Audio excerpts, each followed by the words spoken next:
Со промоција на најновите изданија, со одбележување на 150 години од раѓањето на Крстем Исирков и 80 години од кодификацијата на македонскиот јазик и од првото заседание на АСНОМ, свечано започнаа 9-тите отворени денови на Институтот за македонски јазик.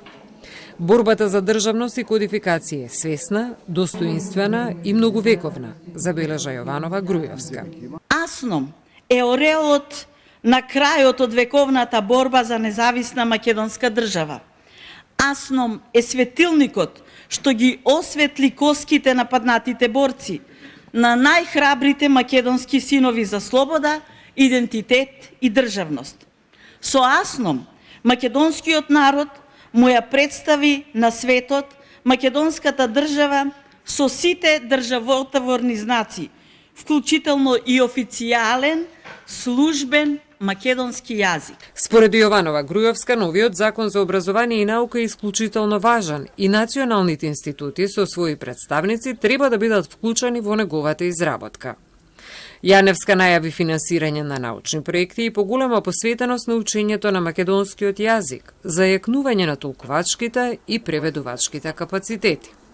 Лекторите по македонски јазик се мали културни центри во светските метрополи, но огромни по своето значење за афирмација на државата, македонскиот јазик, македонскиот народ и нашата вековна култура.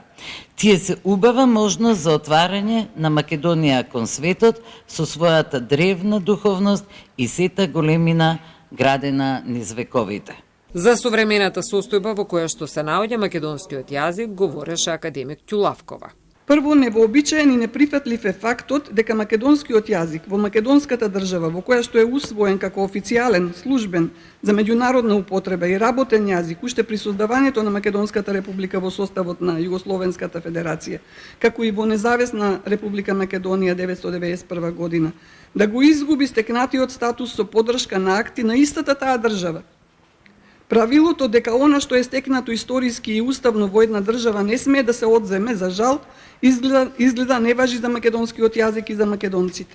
Во рамките на отворените денови на Институтот за македонски јазик ќе бидат одбележани 95 години од раѓањето на Гане Тодоровски и 90 години од раѓањето на Петрема Андреевски, кои ги напишаа најубавите дела на литературен јазик и со тоа ја потврдија успешната кодификација на нашиот јазик, додаде Јованова Грујовска.